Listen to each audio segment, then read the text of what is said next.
بسم اللہ الرحمن الرحیم۔ میرے محترم بھائی دوستوں، آج کل ہمارے معاشرے کے اندر ایک بیماری ہے جس کو ہم بے اولادی کہتے ہیں، بانجھ پن، بے اولادی۔ اسی بے اولادی کے ضمن میں ایک مسئلہ ہے، بعض لوگوں کی بچیاں زیادہ ہیں، مؤنث اولاد زیادہ ہے، مذکر یا نرینہ اولاد نہیں ہے یا کم ہے، لوگ پریشان ہیں، بچیاں زیادہ ہے، بچہ کوئی نہیں ہے۔ ایک ہے کہ بالکل اولاد نہیں ہے۔ ہمارا ماحول، ہمارا معاشرہ، ہماری صحت یہ اسی طرف ہے، اور آج کل یہ بیماری، یہ وبا بہت عام پھیل چکی ہے۔ اس مرض کا علاج ممکن ہے، مگر اس کے علاج سے پہلے تشخیص ضروری ہے۔ آیا یہ کس وجہ سے ہے؟ بعض لوگ علاج کرا کر تھک چکے ہیں، مگر ان کا علاج کوئی کارآمد نہیں ہے۔ اللہ رب العزت نے ہر مرض کا علاج پیدا فرمایا ہے، جیسا کہ حدیث نبوی ہے، لِكُلِّ دَاءٍ دَوَاءٌ۔ اللہ رب العزت نے ہر مرض کی دوا پیدا فرمائی ہے۔ زمین کے اندر کوئی ایسی مرض نہیں ہے جس کا علاج ممکن نہ ہو۔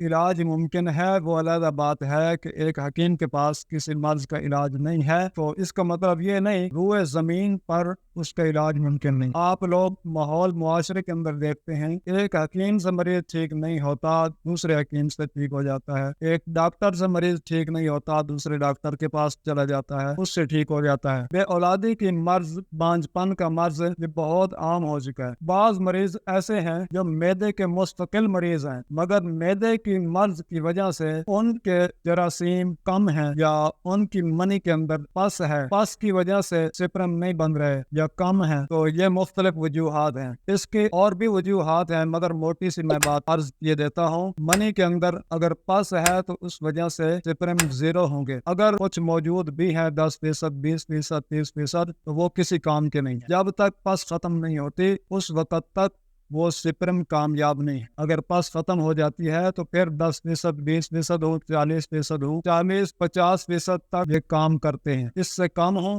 اولاد پیدا نہیں ہوتی، 40% ہو تو بچیاں پیدا ہوتی ہیں، اور اگر 60% ہو تو پھر بچے پیدا ہوتے ہیں، نرینہ اولاد پیدا ہوتے ہیں۔ میرے محترم بھائیو، اس چیز کا خصوصی لحاظ رکھا جاتا ہے علاج کے اندر، اور اس چیز کو سب سے پہلے رکھا جاتا ہے کہ پس کا علاج کیا جائے۔ اگر پس کا علاج نہیں کیا جائے گا تو پھر وہ سپرم کارآمد نہیں ہوں گے، اور وہ بندہ کبھی بھی قابل علاج نہیں ہو سکتا جب تک اس کے پس کا علاج نہ کیا جائے۔ میرے محترم بھائیو، آج کل یہی مسئلہ ہے، اکثر لوگوں کو پتہ نہیں ہے، معالج بن گئے ہیں، طبیب بن گئے ہیں، مگر علاج یا اصول علاج کا پتہ نہیں ہے، علاج کس طرح کیا جاتا ہے۔ میرے محترم بھائیوں، اس علاج کے لیے سب سے پہلے آپ کو پس کا علاج کرنا پڑے گا۔ اگر آپ کے منی کے اندر پس ہے، اگر پس نہیں ہے تو پھر تو اتنا زیادہ وقت نہیں لگتا، اور تھوڑی دیر کے اندر علاج ہو جاتا ہے، اور مریض بھی محسوس کرتا ہے، جو دوائی کھا رہا ہے وہ بھی محسوس کرے گا مجھے کچھ نہ کچھ